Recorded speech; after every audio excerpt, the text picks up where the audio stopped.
সাভারে একটি মাদ্রাসায় শিশু শিক্ষার্থীকে ধর্ষণ চেষ্টার অভিযোগে মাদ্রাসার প্রিন্সিপাল সহ শিক্ষকরা শিক্ষার্থীদেরকে রেখে পালিয়ে গেছে। এ ঘটনায় এক শিশু শিক্ষার্থী নিখোঁজ রয়েছে।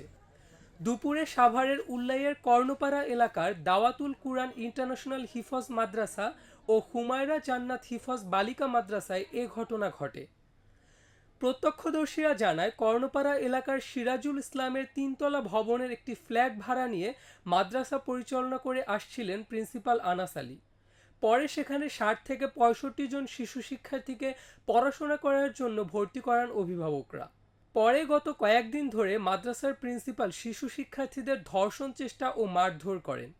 এ নিয়ে আজ শিক্ষার্থীদের অভিভাবকরা সেখানে জড়ো হয়ে এর প্রতিবাদ করলে কিছুক্ষণ পরে মাদ্রাসার প্রিন্সিপাল সহ অন্য শিক্ষকরা দ্রুত শিক্ষার্থীদেরকে রেখে পালিয়ে যায়। পরে পুলিশের জরুরি সেবা 999 নম্বরে ফোন দিলে পুলিশ ঘটনাস্থলে গিয়ে শিশু শিক্ষার্থীদের উদ্ধার করে অভিভাবকদের কাছে বুঝিয়ে দেন। সকালবেলা কয়েকজন লোক ছাত্রদের গার্জিয়ান আইসা বললো যে বাড়িওয়ালা কি, আমার ছেলে বাড়িলো, বাড়িওয়ালাকে কী হয়েছে, আর এর উপরে আপনার হুজুরের বিরুদ্ধে কমপ্লেন আছে। তো কী কমপ্লেন? আচ্ছা ঠিক আছে আসতেছি। আমার ছেলে এনে গেল, যাওয়ার পরে তারা এটুকু সবাই তারে মারধর করবো, এইটি ভিটা করবো, কেন করব? সে অনৈতিক কাজ করছে ছাত্রদের সাথে।